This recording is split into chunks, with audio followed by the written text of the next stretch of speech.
I will spend my heaven doing good on earth, and I benefited from that. Dear friends, welcome to Fully Alive with Irene.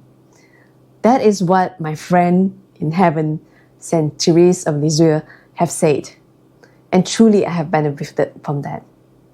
So when I was discerning to the call to go for lay mission work, I had 2 friends at the time to pray for me, 2 friends from heaven, because at the very same time I was also discerning the call to go into politics. I say, whether I should go into politics or should I pursue this call into mission. So I have Saint Therese. Of all the missionary, she's the one, the patron for missionary, who was a cloistered nun in back then. And there was also another missionary saint, that is Saint Francis Xavier, who's more of my personality. But somehow I chose Saint Therese to accompany me in that journey, in that time of discernment. Or the other one for politics was Saint Thomas More. So Saint Therese has been praying for me for so long, I made a novena to her, asking her to pray for me. And all my friends who had a novena to Saint Therese said this, you get a sign from Saint Therese, you get like a flower. But you know what? She never gave me a flower, or maybe I was too blind to it. I was like, Saint Therese, you still owe me a flower. But anyway, how did I know that she prayed for me? From the beginning, when I had this friendship with her, until today, and I believe that she won't cease praying for me until we meet in heaven.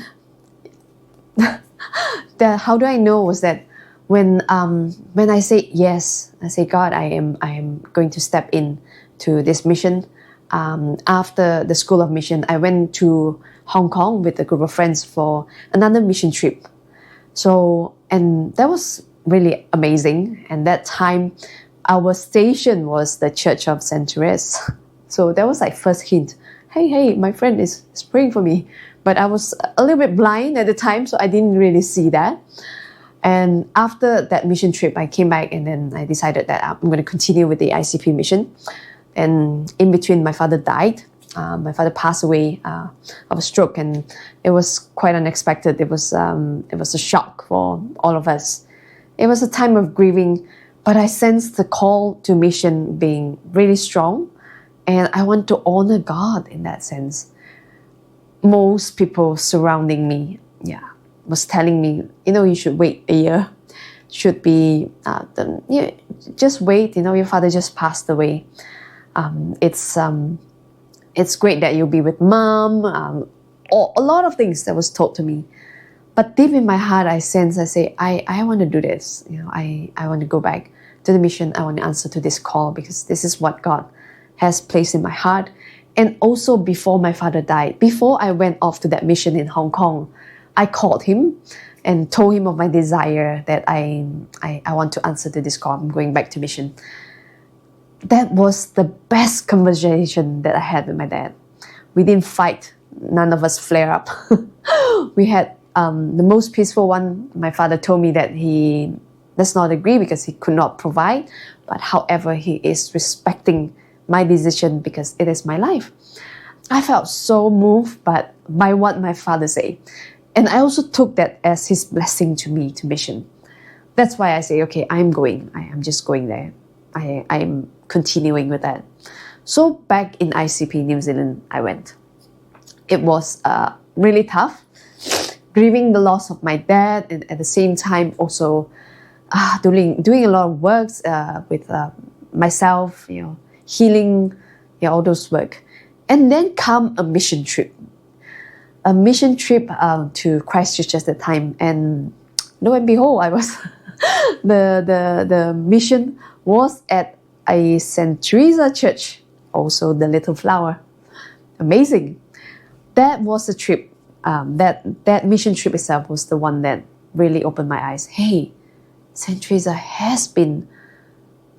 of Lisieux has been praying for me. Wow, my friend. And when I left the mission, I say, wow, great. If you're praying for me, that's awesome. I'm stepping into like ordinary day mission now. It's not like specifically in the lay mission or whatever is it, and I'm stepping into married life. Well, I didn't think much about her, but also imitating her little ways. I really like that, no, doing small things with great faithfulness, great love. And then recently, wow, when I was praying, I see such a connection. This is how I know St. Therese is praying for me. Such a connection of my life like hers. When she was a cloistered nun, there was somebody who consulted her for a counsel, and she wrote a letter to counsel this person. She was a missionary. She was preaching God's word to people while being in the convent, or being cloistered, you know. And me, comparing to my life, is like, I'm a mother. We decided to raise our children ourselves, you know. Like I stay home and be a mom. And I also live with a sickness, a chronic illness. So there's a lot of limitation. And I felt like I'm confined at home. And then I'm sharing my life, sharing God's word through this channel, Fully Alive with Irene. I felt like, wow, what a connection. And I truly know this is St. Therese praying for me.